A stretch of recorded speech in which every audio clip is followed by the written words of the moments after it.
Laozi and the Tao Te Ching, Part 1. Overview. In this video lecture, I'll first introduce the context of Warring States China, in which the Tao Te Ching was first composed. I'll explain traditional ideas of Laozi and the Tao Te Ching. I'll give an overview of the text of the Tao Te Ching, and I'll discuss the personal ethical content of the Tao Te Ching. First, historical background. The text of the Tao Te Ching comes from a period in China called the Warring States period, from 475 to 221 BC. This was a period in which an older, larger kingdom called the Zhou dynasty had devolved into a group of regional warlords who were fighting each other for territory. In this period, there was also a lot of competition between philosophical schools that matched the competition between the regional states, because local rulers were looking for good advice that would help them strengthen their rule. Now, the Tao Te Ching should be understood in the context of this overall competition between different ideas. In many ways, it was a reaction against the great variety of competing intellectual standards. However, it's traditionally thought of as being primarily opposed to Confucianism. There are some false but important traditional stories of arguments between Confucius and Laozi, the supposed author of the Tao Te Ching. Therefore, it makes sense to take an initial view of the Tao Te Ching, which contrasts it with Confucius's ideas, to understand how and why these two streams of thought were traditionally thought to be opposed.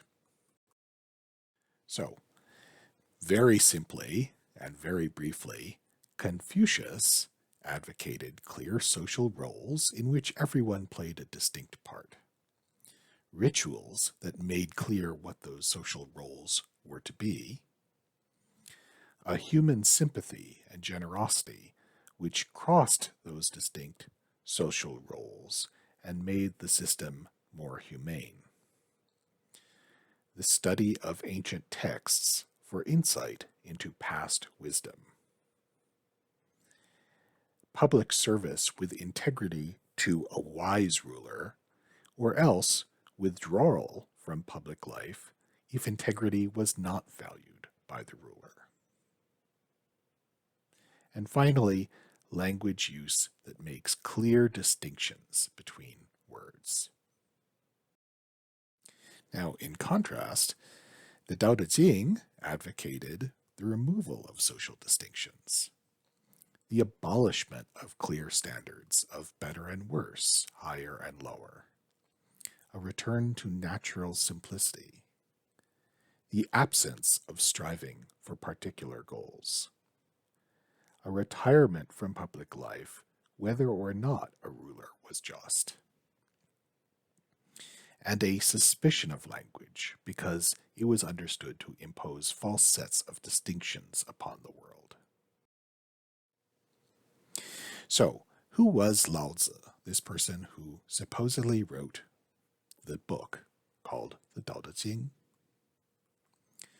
Well, traditionally, the Tao Te Ching is attributed to the authorship of Laozi, who is supposed to have lived in the 6th century BC, just before the beginning of the Warring States period. Now, this is almost certainly not true. In fact, it's very likely that no such person as Laozi ever existed. We possess almost zero knowledge that is reliable about this historical person. The first short biography of him was written 5 centuries after he was supposed to have lived, and we have no records of him from the time during which he was supposed to have lived.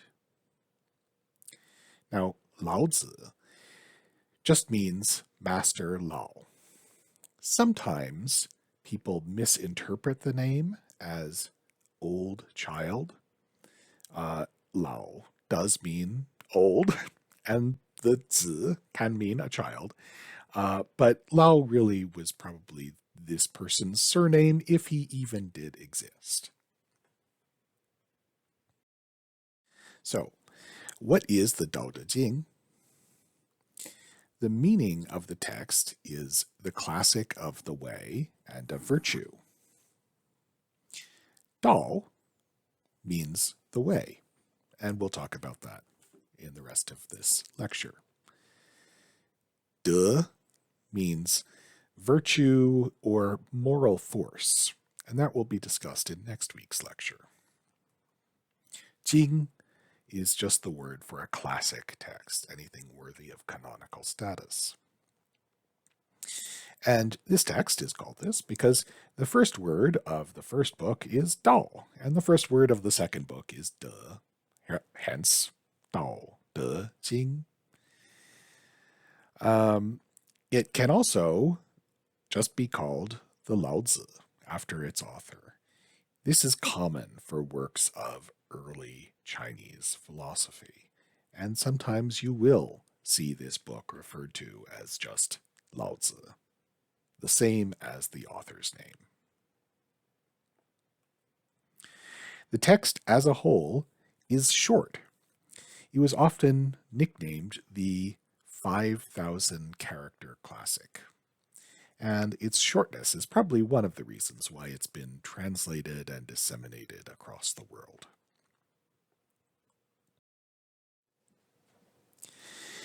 Now, it's likely that the Tao Te Ching does not date to the 6th century when Laozi was supposed to have lived, but rather it might date only to the 3rd century BC.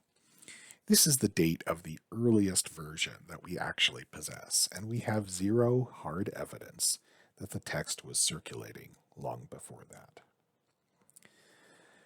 However, we could ask what it even means to call the Tao Te Ching a text, because it was almost certainly transmitted orally before being written down.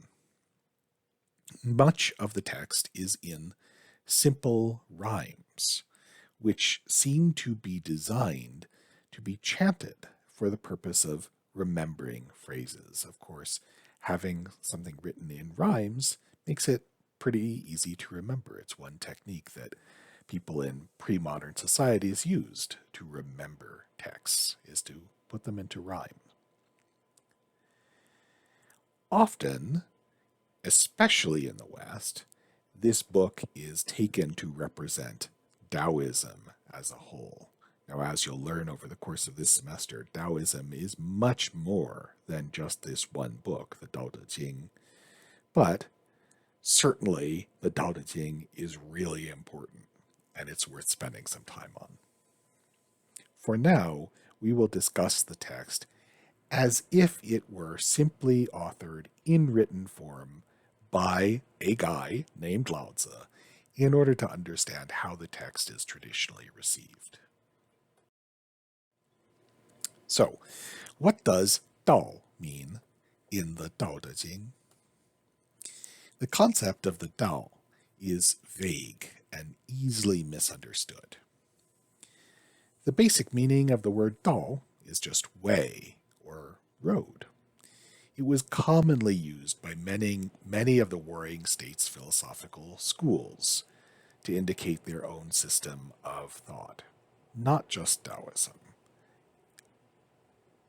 The Tao Te Ching does place more emphasis on this word than other early competing philosophical schools, but it's still perfectly possible to read it in more or less the same way, meaning something like, this wisdom of mine. But it's also possible to understand the word Dao as some kind of spiritual principle which really exists in the world. However, it's important to remember that Dao is not the same as a god in the Western sense, and nor is it something like the Force from Star Wars or some kind of magical power that can take actions independently of people.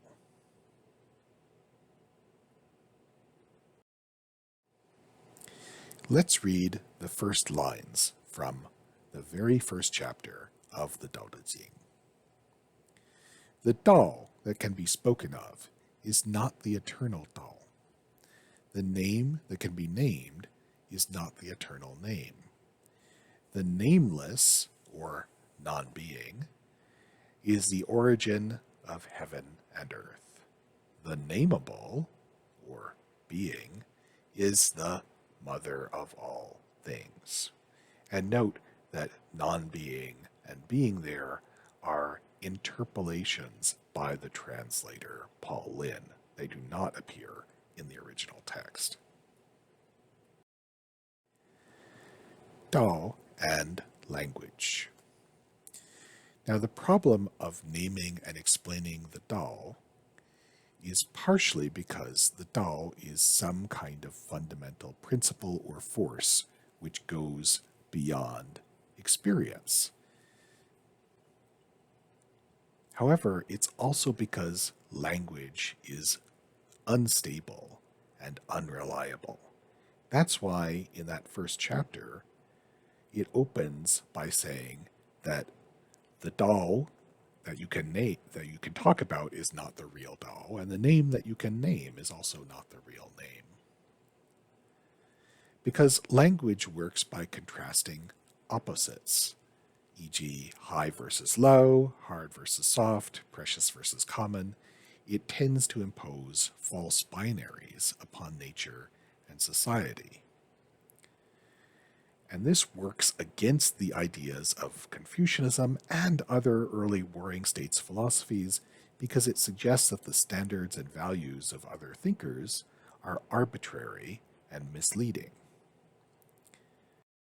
Take a closer look at that idea of how binaries are thought to be confusing and misleading.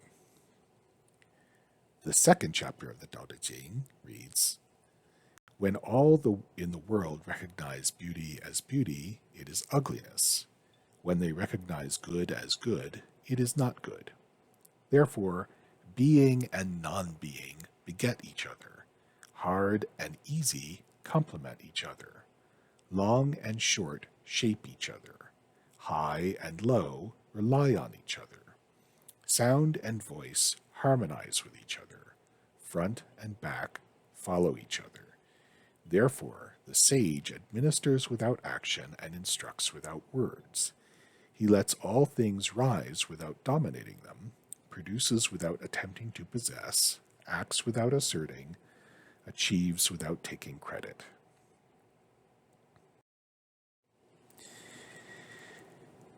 This suspicion of language as instituting false hierarchies and imposing false categories on the world should be considered in light of the context of warring states' philosophical competition. Every school was trying to prove that its own logic or values were correct and that competing schools were in error.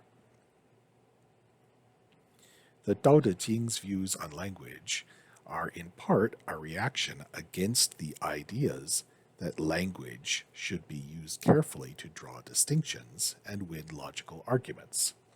Instead, it seems to be suggesting that such arguments are futile and might be abandoned. You only know high because there's another word, low, which makes high high. You only know front because there's another word, back, which makes the front appear to be in front, and so on.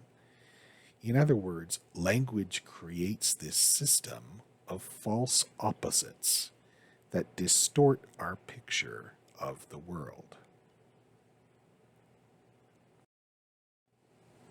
Now let's think about what this text has to say about ethics. Taoist ethics aren't rules about how to be good, since good and bad are just another pair of relative, deceptive terms. One only knows what is good because good is different than bad. Bad is not naturally bad, it's defined in relation to good. And as we've just seen, the text is trying to get us away from that kind of dualistic notion of the world. However, the Tao Te Ching does tend to encourage people to choose to emulate the lower status value in any given pair. Insofar as we are stuck with this language, the Tao Te Ching encourage us to turn these pairs on their heads. So, for example, being soft is better than being hard. Being weak is better than being strong. Being passive is better than being active. And being female is better than being male. Remember, of course, this comes from a society in which sexism was taken for granted, right? So that the text saying that the female is better than male was in some ways deeply shocking and very countercultural at the period. However, even better still than taking the lower status pair of those dualisms is to get rid of them altogether, to return to a state of undifferentiation, a kind of natural state prior to any kind of action in the social world. Take a look at chapter 15, where this is put very clearly. The ancients who made themselves the best were subtle and penetrating and deep beyond knowing. Because they were beyond knowing, we can only try to describe them. Cautious, as if crossing the river in winter. Circumspect, as if afraid of the neighbors on four sides. Dignified, as if a guest. Expansive, as melting ice. Unspoiled as unhewn wood. Broad as a valley, opaque as turbid puddles. Note that the ancients are praised for not really letting themselves be known, not having clear personalities. They're very formal. They don't put themselves out in the world. They're opaque. And they're unspoiled as unhewn wood. Sometimes that phrase is translated as an uncarved block. Imagine that you are an uncarved block of wood. It's a very natural metaphor, and it is the opposite to the way wood is used in society when it is carved into furniture and tools and all kinds of things. Here, the text of the Tao Te Ching is encouraging us to be block-like. In other words, to not let ourselves be defined in clear social roles.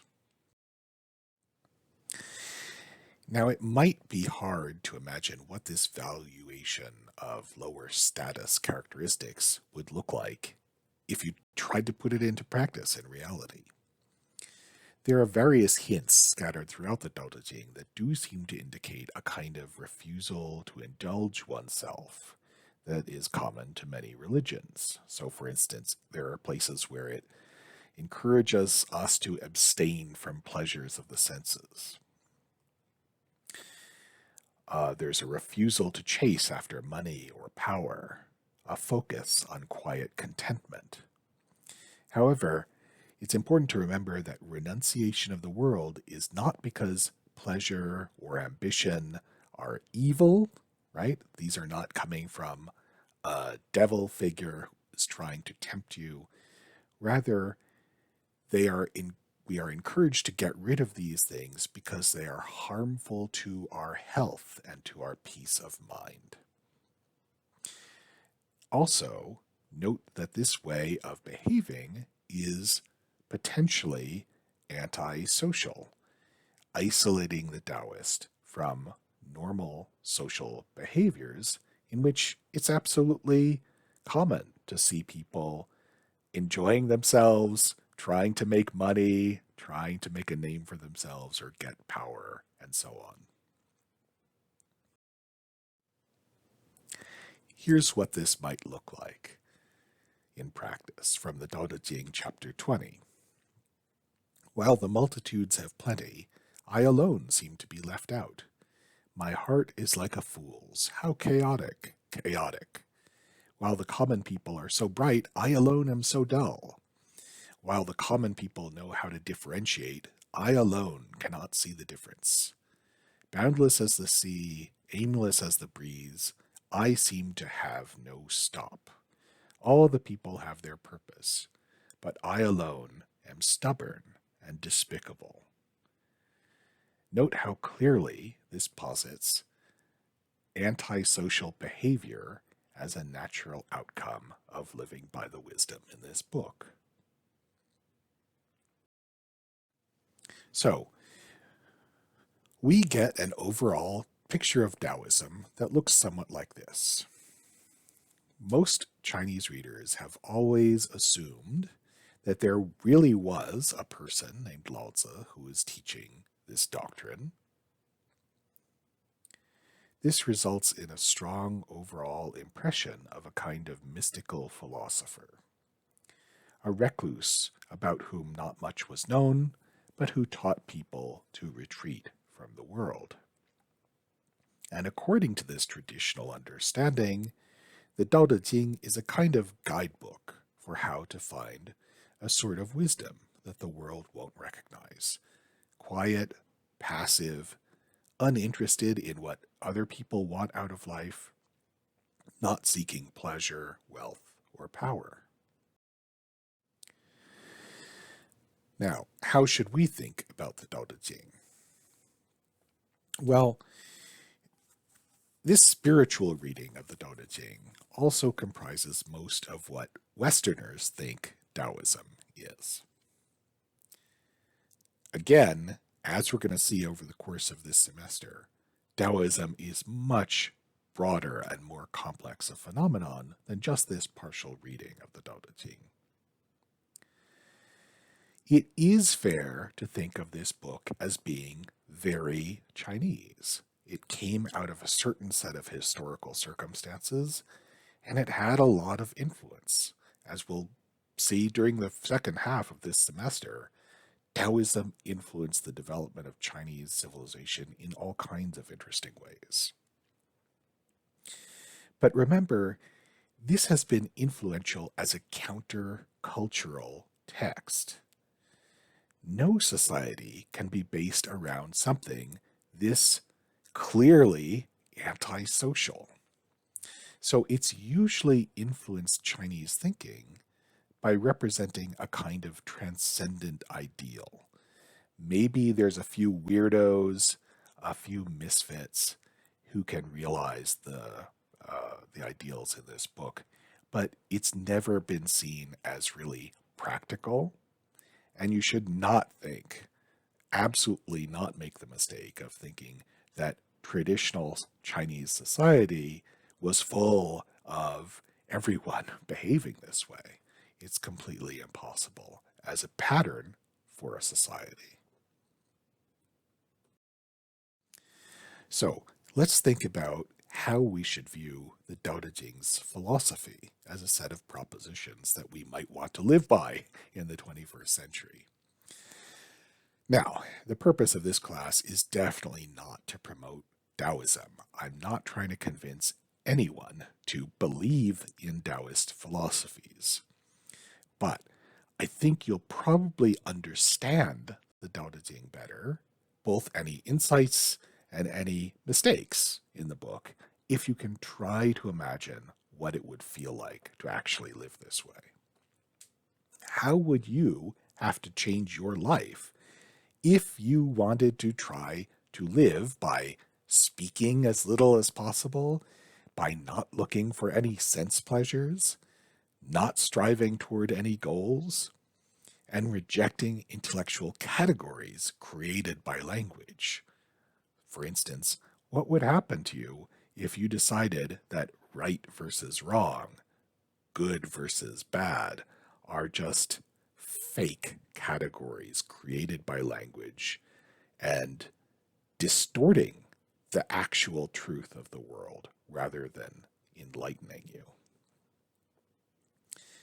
And what would happen if you tried to ignore all social expectations, or to aim to be like an uncarved block? So, in summary, let's review.